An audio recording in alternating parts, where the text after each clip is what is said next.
이번에는 손해배상 청구 소송의 청구원인 작성 방법에 대해 알아볼 텐데요. 영상을 모두 시청하시면 사례를 통하여 가맹본부의 과실로 가맹계약을 해지한 경우 손해배상 청구 소송을 할 수 있는지, 손해배상 청구 소송에서 필요한 요건이 무엇이며, 청구원인은 무엇이고 어떠한 형식으로 기재하는지, 내 주장을 입증할 증거 자료는 무엇이 있는지 확인하여 청구원인을 작성할 수 있습니다. 그리고 샘플과 함께 영상을 시청하시면 내용들을 더욱 쉽게 이해할 수 있습니다. 프랜차이즈 음식점은 보통 본사에서 조달하는 식품을 판매하는데요.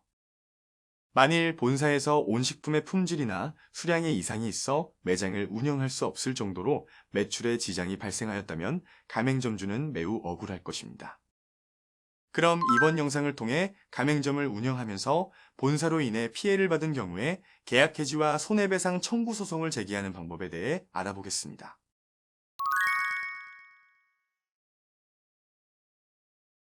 40대 여성 조모 씨는 2020년 5월 1일부터 서울시 서대문구에 위치한 10평 규모의 프랜차이즈 카페를 개업했습니다.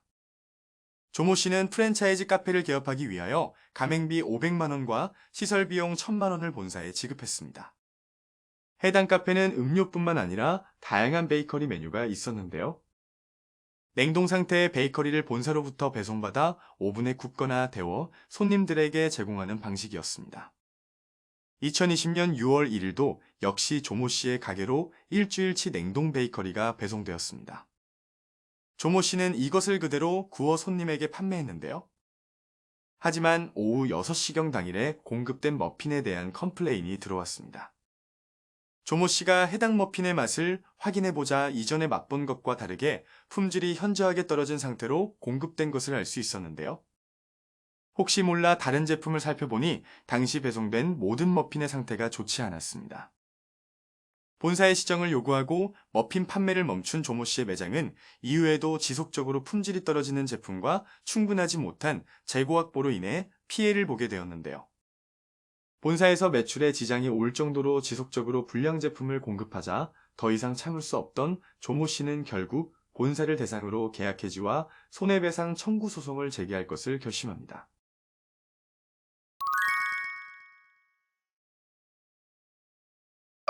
청구원인은 소송을 제기하게 된 원인이 무엇인지 설명하는 것입니다. 즉, 요건 사실을 잘 설명하여 법률 관계가 발생하게 된 구체적인 사실관계에 대해 기재하는데요.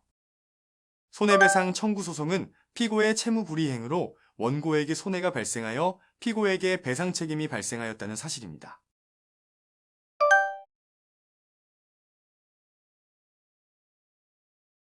즉, 채무불이행에 따른 손해배상 청구 소송의 요건 사실은 피고의 채무불이행으로 원고에게 손해가 발생하였는지입니다.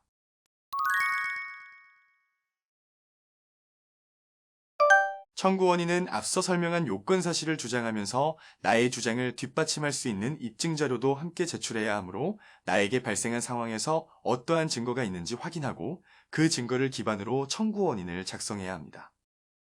우선 법률 문서는 내가 주장하는 것이 무엇인지를 간단명료하게 작성하는 것이 중요하므로 손해배상 청구 소송에서 기본적으로 들어가야 하는 내용의 목차를 보면서 함께 작성해 보겠습니다.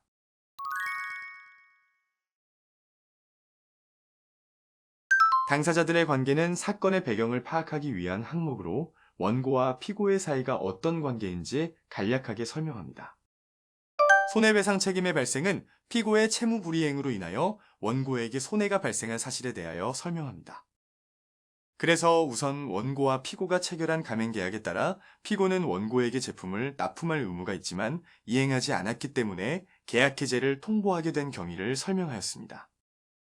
그리고 이번 사례는 피고가 원고에게 제품을 납품하지 않는다면 원고는 가맹점을 운영할 수 없기 때문에 가맹계약 해제의 원인은 피고의 채무불이행인 것을 주장하였습니다.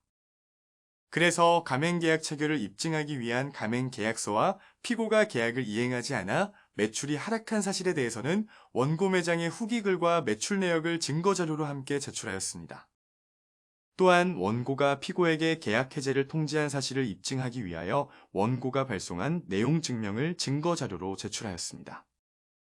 계약 해제의 통보는 서면 통보가 원칙이지만 내용 증명과 같은 증거 자료가 없다면 문자나 통화 내역도 증거 자료로 제출할 수 있습니다.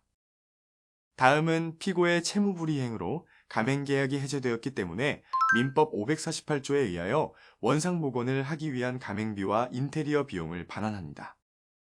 또한 민법 390조에 의하여 피고의 채무불이행으로 원고에게 발생한 손해를 전부 배상하여야 한다고 주장할 수 있습니다. 그러므로 손해배상 책임 발생의 소결론은 민법에 의하여 피고의 채무불이행으로 계약이 해제되었으므로 피고는 원고에게 원상회복 비용을 배상해야 한다는 취지를 기재하였습니다. 다음은 피고가 원고에게 반환해야 할 원상회복 비용과 손해배상의 범위를 설명하는데요. 원고가 지급한 가맹비와 인테리어 비용을 합친 청구 금액에 대하여 손해가 발생한 날부터 민법상 이자와 소송촉진법상 법정 이유를 함께 청구한 금원을 지급하라고 기재하였습니다. 마지막으로 결론은 위에서 작성한 청구 원인의 내용에 따라 원고의 승소 판결을 구한다고 기재하여 소장을 완성합니다. 입증 방법이란 나의 주장을 입증할 수 있는 증거를 말하며 청구 원인에서 함께 기재해 주었던 증거들을 순서대로 제출합니다. 그리고 손해배상 청구 소송의 소장은 피고의 주소지 관할 법원에 접수하는 것이 원칙입니다.